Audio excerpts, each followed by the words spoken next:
Hi, everyone. So today, I'm going to take you all on an astral journey with me, a journey that began at 14,000 feet, high up in the Himalayas, with a dream to reach for the stars, quite literally. I was born in a very small town called Faridkot, nestled on the borders of Punjab. In case you're wondering, this is not my home. It's one of the most prominent landmarks of Faridkot, which is the Royal Palace. Life was pretty simple and beautiful, as it is in quaint little towns, surrounded by lush green fields of Punjab and the canvas of beautiful starry skies. I don't think I could ever have asked for a more perfect backdrop in my formative years.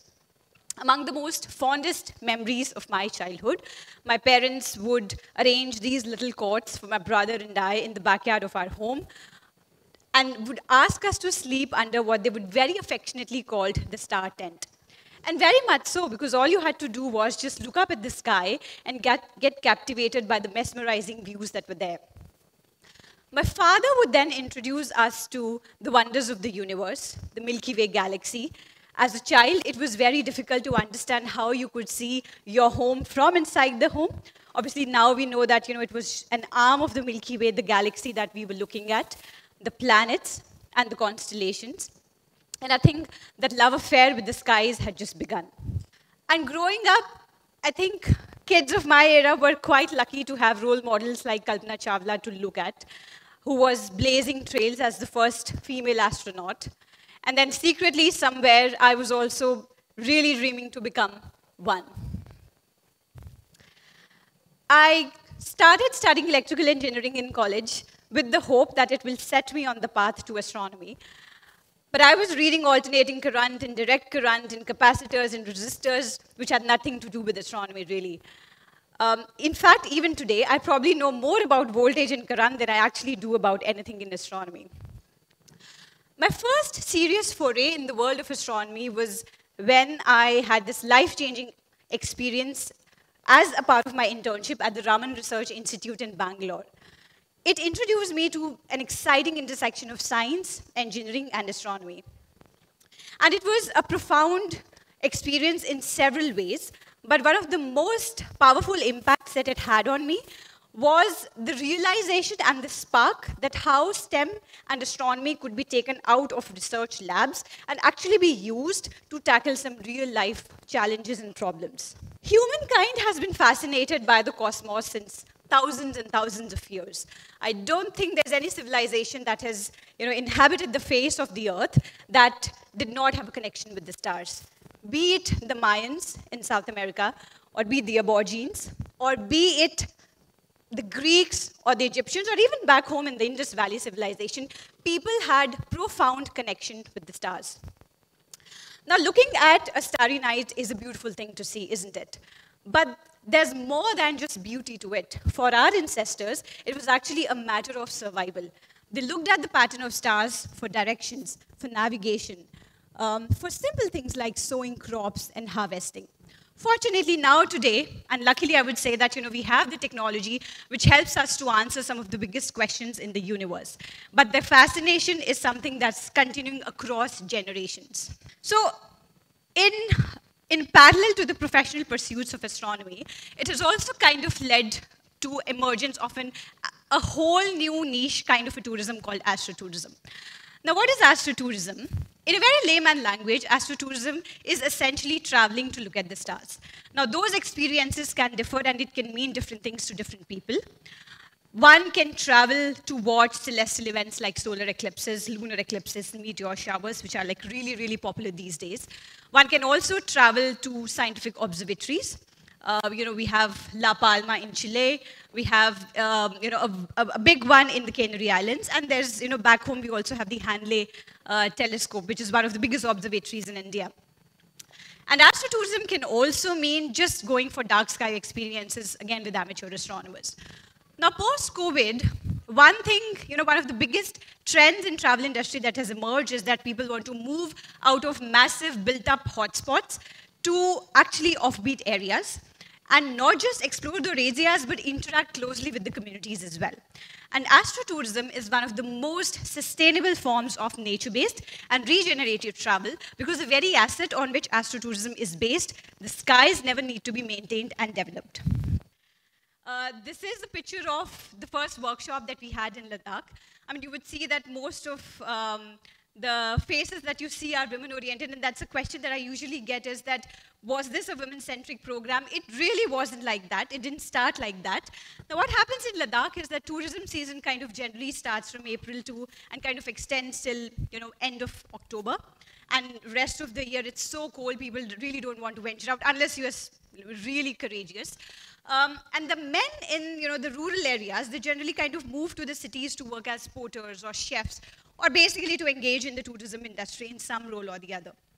And it's these women who actually stay back, managing the home, managing the family, and also managing homestays if there are any. So when we were kind of, surveying all of these villages and looking at people who wanted to work with us on this project, we had like so many women who came up to us and said that we would like to get upskilled and get trained on astronomy. So we call our local team members astropreneurs because it is really kind of, even though it wasn't really the intent when we really started the project, but it really kind of spurred a very different kind of entrepreneurship in that area. And I'm very, very proud of the gentleman that you see on the screen. His name is Dorje, and he's from Man. He was ready to move to the city because, there were hardly any livelihood opportunities back in the village. These are, again, pictures of some of our astropreneurs setting up the telescope. So you'll see that, it's literally in the middle of nowhere. It's not a fancy observatory, but the kind of experience that you get when you are talking with the local community members, they're not talking not just about the science part of it, but what cosmology and astronomy also means to them in the local cultures. We started in 2019, 2020, the world kind of locked down, but we were still open. Why were we open? Now, what happened was that when we started these Astrostays, there were lots of community members who kind of rallied to be part of that project. And there were also some women who said that, they are very good in other arts like handicraft, weaving pashmina, etc., but could never get access to travelers directly. So what Astrostays also did was give them a direct marketplace for them to engage with the travelers. So while, in those 2 years when everything was shut down, we were training the local women in the area. So it started as astronomy, it went up to handicraft, and these are the kind of chain reactions that you actually kind of can create in community-based interventions. And these are pictures of some of the astronomy sessions that are happening in these villages. Again, some pictures of tourists with the telescope. It's a go-to telescope, which basically means that, because we really wanted to ramp up the entire training, it was an automated telescope where you just have to kind of, select an object and the telescope kind of maneuvers itself to look at that object. But after running the Astrostays for a couple of years, we also found out that, looking at the sky wasn't really enough. Why wasn't enough? Because, one can really have the same kind of experience in different, geographies. If I have seen the night sky in Ladakh, chances are that it's more or less similar to what I see in, say, Northeast or somewhere in South India, or maybe even in other part of the world. So what really differentiates these astrotourism experiences? It's actually the local heritage, a sense of what the skies mean to the people who are present in the geography. So what we did was, last year, we launched something called the Cosmo Hub, which was a more holistic and integrated community space experience that still retained astronomy as its nucleus, but built on the layers that engaged more community members from the area. Yeah, so again, this one is a really women-led project. We trained 5 women from a local village called Phayang on astronomy, and most of them are either in their late 30s or early 40s, and the kind of enthusiasm that you see for someone like, somebody who has no background in science and astronomy at all, it really was extremely inspiring for all of us. So, like I said, that we added more layers to the experience. It basically involved, taking the tourists through a 700-year-old monastery, which is just next to the Cosmo Hub, to give them a sense of what cosmology means to the local people. We've also created an experiential space, again, which talks about astronomy both from a Western science as well as from a very cultural perspective. And there's also local cuisine as well, because when people book these, dark sky experiences, they're there for almost 3 to 4 hours. And the very beautiful thing about the entire value chain is that, it has also engaged women who probably do not want to front end in terms of, the astrotourism experiences, but they really wanted to engage in the back end. So there were people who were, ready to, make these cuisines for the travelers who were coming. So you see these ladies, cooking local cuisine. So each time, there's a group of travelers coming, all of these ladies from the village, they kind of get together, cook these really delicious cuisines. And that's, again, a picture of travelers in one of the experiential centers of the Cosmo Hub. We also kind of, because we had our learnings from Man Astrostays, we also kind of created a space for souvenirs. Again, all of which were being, woven by the local women of Ladakh. So what I'm trying to say is that, astrotourism does not have to be a scientific experience in a scientific institution. It can really go beyond that. So there can be a lot of offerings, not just in terms of course, the stargazing is the star of the entire experience, because that's what people come for. But if you add more elements to it and more layers to it, it is a win-win situation both for the travelers, because they get to experience a more richer, deeper experience, and also for the local communities. And there have been handicraft opportunities as well, because like I said that there's also a souvenir shop where the local women are actually weaving pashmina and selling their handicrafts there. And this is the kind of impact that we've had last year. So we had around 443 travelers who came to the Cosmo Hub, and the revenue that you see is something that's earned completely by the local community. So if you look at it, it's almost like $10,000 worth of revenue, which is essentially like 8 lakhs, which went back directly to the communities. So that's the kind of impact that the Cosmo Hub has had. Because Astrostays is a very community-driven project. It's maintained by the communities. The communities are trained on it. We've also kind to link it to the social development goals. There has been women empowerment, but like I said, it wasn't really, the vision with which we really started, but looking at the enthusiasm of how local women wanted to participate in it, it really became one of the key markers. And the quantitative part is really easy to see, if you have a social impact project, to look at the quantitative impact in terms of the economics and how does, the revenue kind of flows in, which was also one of the key objectives of how the project really started. I think for us at Astrostays, it is more of the qualitative aspect, which is essentially, how do you really boost the self-esteem of, communities that are dealing with travelers from all over the world who they've probably never met. There's also instilling scientific temper. I have this really beautiful anecdote. So when we really started on the Astrostays journey, we were, talking to the elders of the village, and there was this really elderly lady who had to kind of, be held up by the arms because she wanted to see the telescope. And the first thing that she said that she wanted to see was the moon.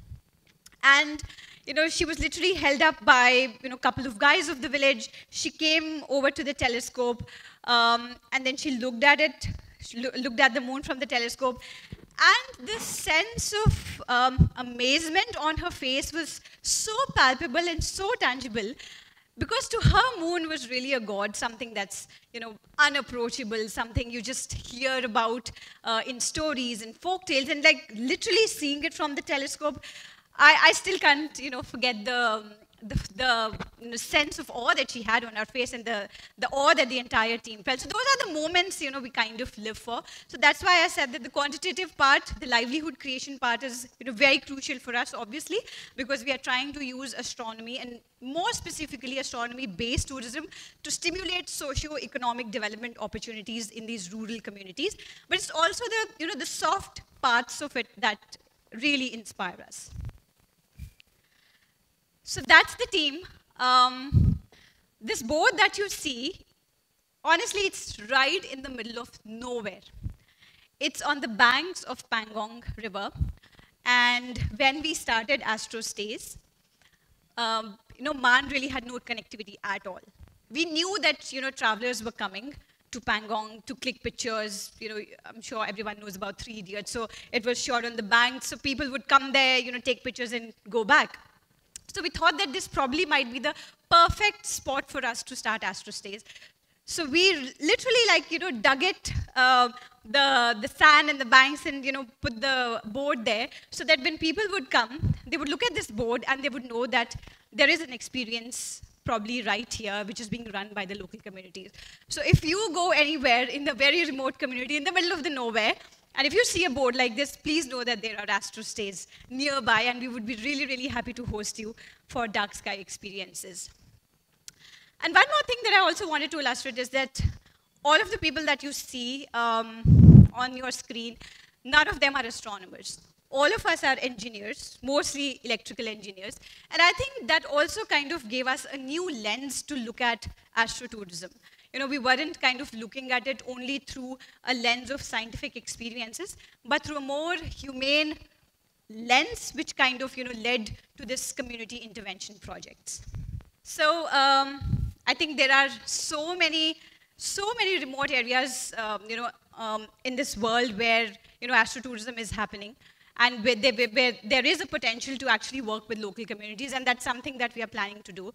And we're trying to reach for the stars, and I'll be very, very happy to have you guys at the Astrostays. Thank you.